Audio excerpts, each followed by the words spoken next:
যদি কাজটা আমার জন্য ভালো হয়, আমার দুনিয়া আখিরাতের জন্য ভালো হয়, আল্লাহ কাজটাকে তুমি সহজ করে দাও, আল্লাহ কাজটার মধ্যে বরকত দান করে দাও।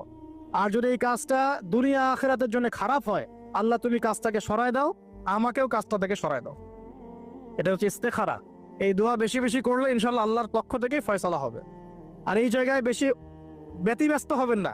অনেক সময় কিন্তু ফ্যান্টাসিতে ভুগি আমরা, অস্থির হয়ে যাই। অস্থির হলেই ডিসিশন নিতে ভুল হবে, অস্থির হলেই ডিসিশন নিতে ভুল হবে। যদি কাজটা আমার জন্য ভালো হয়, আমার দুনিয়া আখিরাতের জন্য ভালো হয়, আল্লাহ কাজটাকে তুমি সহজ করে দাও, আল্লাহ কাজটার মধ্যে বরকত দান করে দাও। আর যদি এই কাজটা দুনিয়া আখিরাতের জন্য খারাপ হয়, আল্লাহ তুমি কাজটাকে সরায় দাও, আমাকেও কাজটা থেকে সরায় দাও।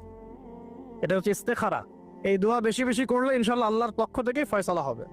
আর এই জায়গায় বেশি ব্যতিব্যস্ত হবেন না। অনেক সময় কিন্তু ফ্যান্টাসিতে ভুগি আমরা, অস্থির হয়ে যাই।